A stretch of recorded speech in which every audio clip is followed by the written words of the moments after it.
Hey, how you doing? If you want to make your GoPro Hero 11 black footage look cinematic and go from something like this to this, stick around and I promise you, if you want it to look cinematic, you're going to have to do a little bit of work, but here's the good thing.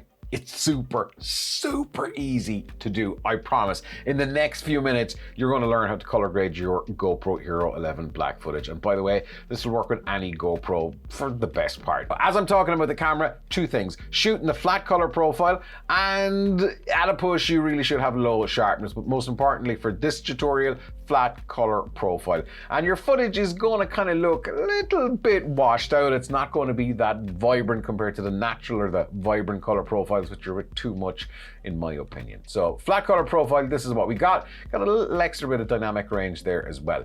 Now, we gotta figure out how to grade this, make it look cinematic. It's easy. The one thing that will make your life super easy here are the scopes. I'm using Premiere Pro, but you're going to get scopes in any editing software worth its salt, like DaVinci Resolve or Final Cut. So what we want to do is make sure Lumetri Color is enabled and Lumetri Scopes are enabled. Anything here on the actual waveform, and we got to make sure here we have our parade type set to RGB, which is up here, and our waveform is Luma. Anything over 100, boom, gone. See, it's pure white. There's no data there. You can't recover that. You can't fix it. It's smashed. It's dead. Same goes for anything under 0, because that means we are crushing the blacks. So if I bring all the blacks down here, we can see the shadow detail.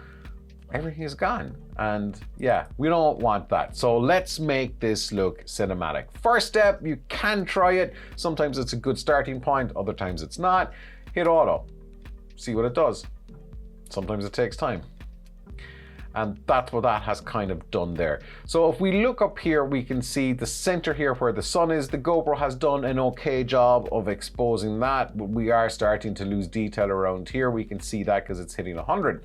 But we've got some room on the blacks, so we can bring those down and we can put a little bit more contrast in. And the contrast is kind of, you know, the tightness, essentially how contrasty difference is between the colors. So that's looking pretty good. And if we press the FX button up here, we can turn on and off. So we're making subtle differences. Highlights. These are the bright parts of the actual image. So bright part, see? We're looking at the sky. So if you pull the highlights down, then the shadows need to kind of go up to compensate for the darker parts as well. So you pull one way and you pull another the other way. So we're starting to make some improvements here. We've got a little bit more detail back in the skies. Let's look at our blacks here. They're kind of topping out here at the bottom. We have got no more scope up the top because we're starting to lose detail. So we're just on the 100. Middle of the sky is gone. So let's bring the highlights down one more little bit, shadows up one more little bit, and we've kind of done our base correction here. Not touching the white balance just yet because it's kind of been set in camera, but we're going to add that to give some secret spice. Now, speaking of secret spice, what we got to do now is put a little bit more saturation back into the footage. So we go to the creative tab, we go to saturation, 125. That's all we want to do. 125, boom, it's done. Now, we might have to bring that up a little bit. We might have to add some vibrance, or we might have to bring it back, but we're going to get there as we go to the next part, which is really important. The RGB, the red, green, blue curves. These things are where all the secret sauce happens. All those amazing looking YouTuber travel films, they're all done around in this tab here, and you rarely get told how to use these. So we're going to make an S curve. Now, how do you make an S curve out of these? So we put 3 little dots, one down here, one down here, and one down here. So the bottom section here, this is the shadows. This is the darker part of the image. The middle is the midtones. So for example, like lots of stuff here would live in the midtones, or like your skin generally lives in the midtones. That's what we're talking about. And then up here, these dots, these are the highlights. Again, the brighter parts of the image. So we can push and pull these up and down if we want. So for a cinematic tone, essentially, what we want to do is put a little bit of green, a little bit of teal, a little bit of blue into the shadows. And we do that by pulling down the red one. I know you think it should be the blue, but it's just the way it works. And we can drag this one over here, or we can start fading things up if we want. We can jump into the green. And again, if you make a mistake, just double click. So we're looking at, again, another little S curve here if we need be. So if we push up the shadows here in the green, we're bringing a lot of green into the darker parts. And that's kind of going into the midtones. And then we're right up to the bright parts, which is Hulk smash color. But let's start bringing this down. And again, all color grading is subtle, but it makes a difference. All right, and these are the real secret sauce. And then again, 3 dots, let's go. And then we can bring up, bring down. So the blues, if you push up the blue here, we're going to bring more blues into the midtones. And again, we want to bring a little bit more blue into the actual shadows, because that's where Hollywood has conditioned us, essentially. So let's take a look before and after. Again, there's subtle changes going on here. Now, here is the actual contrast. It's a really good controlled way of bringing contrast in. So we can fade up like that Hollywood fade just by bringing this up a little bit. We can bring things down, so we can bring our shadows down a little bit more. We can bump up our midtones, and if you can see, the Luma waveform here is adjusting as is. And then we can also bring up our highlights. And this one at the very corner here, as you can see, this is where it's really blown out in the highlights, but you can just smooth it out just a tad. So we can see here the difference all of this is making.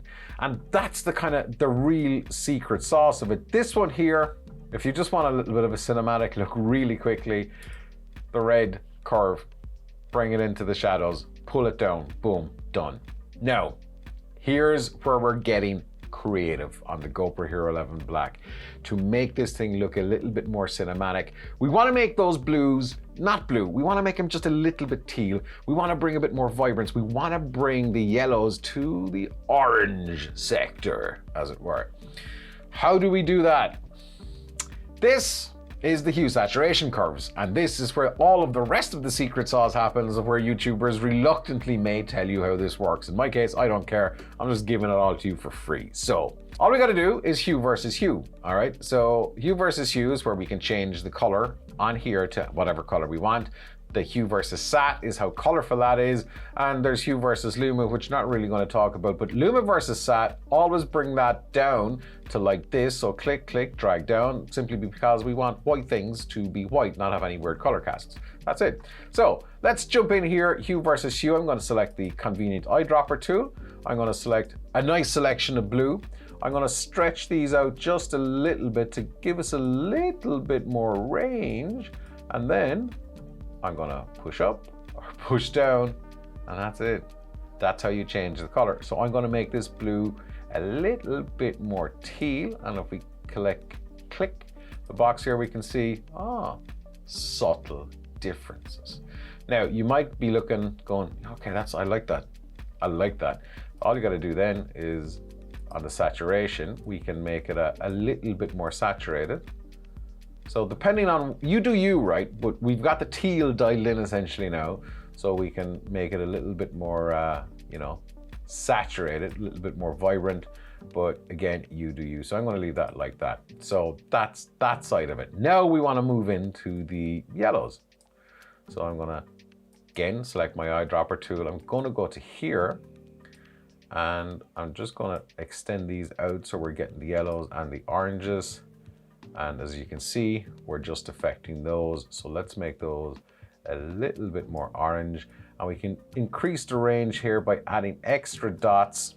And then, similar, we want to make the oranges and the yellows a little bit more saturated. So we can pull these right up. And as you can see, we're now starting to get a really cool, groovy, cinematic, looking image. So if we go before and after. And then if you really want to start dialing things in a little bit more, you can go to the hue versus luma. Luma, if you were paying attention, you know this is bright and dark. So how bright is that blue going to be? Is it going to be really dark? So we can get really stylistic, or we can bring it down a notch. Again, exact same idea. Those yellows and oranges, we can brighten them up. We can bring them down, add a little bit more contrast. But again, there's only so much you can push all of this. And once we've got all of those dialed in, we can go back up to our basic correction.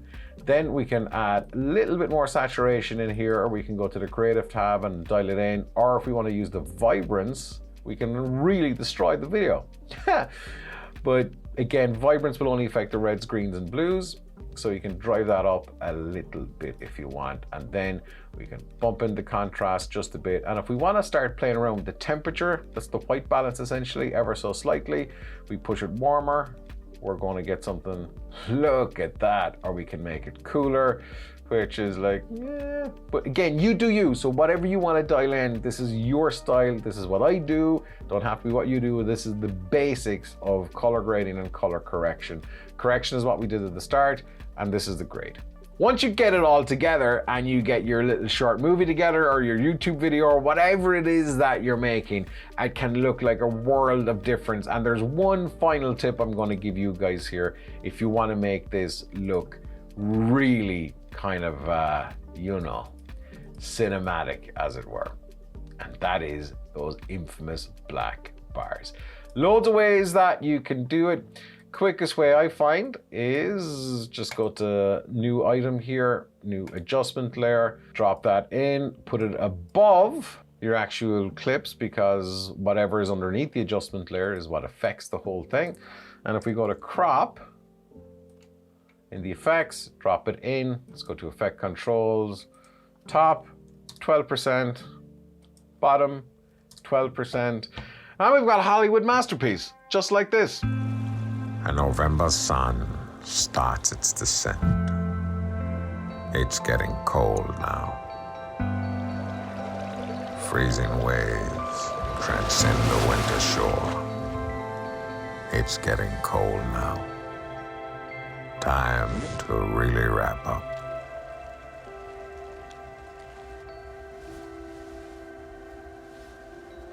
The first of the November ice has melted and reminds us it's getting cold now.